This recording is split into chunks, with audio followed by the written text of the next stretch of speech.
Guys, so this is going to be a review of 1985 by George Orwell. This has been on my TBR list for ages. I finally got to it, and OMG, I really enjoyed this.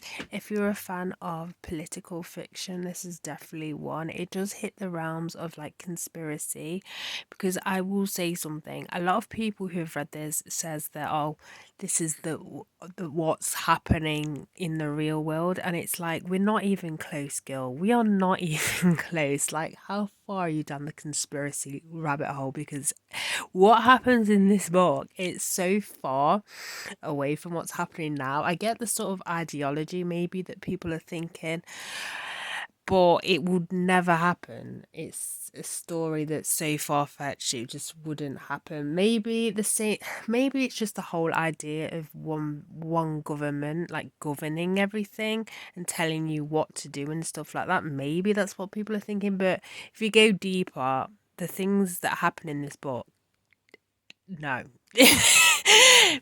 You need to calm down a little bit, but basically this book follows this whole like party that kind of tells people kind of what to do, what they can do, what they can't do, and it's called like Big Brother.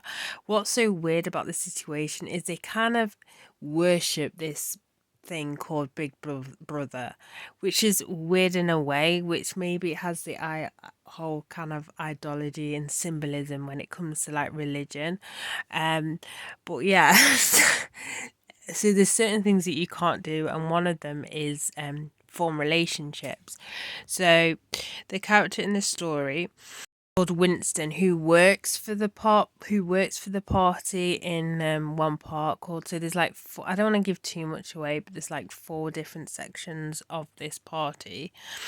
He works for the Ministry of Truth. Again, I don't want to give too much away, so I'm not going to go in too much detail, but basically he ends up falling in love with this woman, and then his trust is kind of challenged with one of the workers he works with.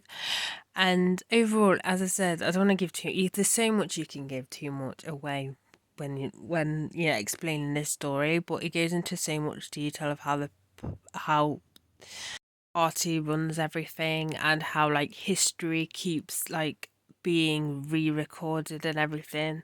So yeah, it's actually a really good read, but I mean, people comparing it to what's happening now, including Joe Brand, it literally says at the back, it's kind of like conspiracy's gone a little bit too wacky. But overall, it's a really good read. I rate it 5 out of 5. I was worried that maybe this was overhyped, but for me it reached the hype. For other people it might not. You have to have that kind of interest, in that slight interest in politics, to probably enjoy it the most. But yeah, that's it for this review, so bye guys.